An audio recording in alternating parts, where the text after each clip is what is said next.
Labour's latest election promise as the party grapples with its worst poll result in 6 years.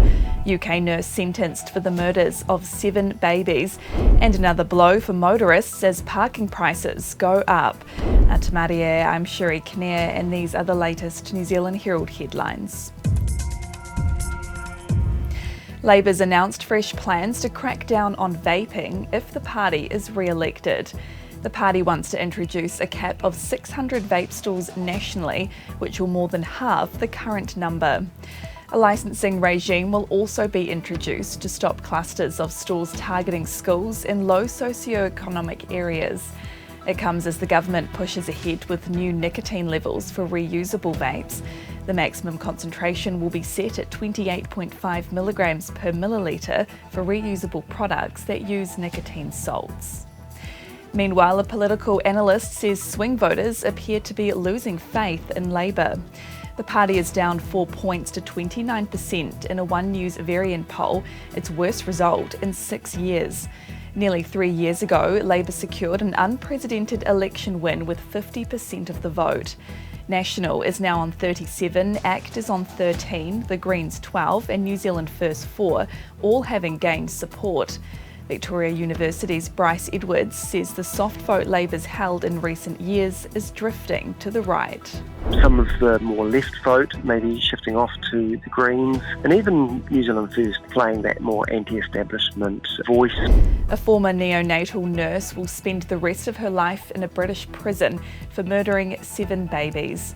Lucy Letby is also convicted of trying to kill 6 more, and police are investigating at least another 30 incidents at hospitals she's worked at. This was a cruel, calculated and cynical campaign of child murder involving the smallest and most vulnerable of children, knowing that your actions were causing significant physical suffering and would cause untold mental suffering. She refused to leave her cell for sentencing, something families say is a final act of wickedness. Justice James Goss also told the court she's coldly denied any wrongdoing and has no remorse. And back here, Auckland motorists are set to be hit with a hike in hourly parking prices across the city. Auckland Transport will charge $1 more an hour for on-street parks and managed car parks from next week. It'll also raise the off-peak charge in the downtown car park from $10 to $15. Labelled as another blow to motorists, the price increase is expected to be particularly hard on people relying on street parking for work, education and appointments in the city. And those are the latest New Zealand Herald headlines. For more news worth knowing, head to nzherald.co.nz. Kia pai te rā.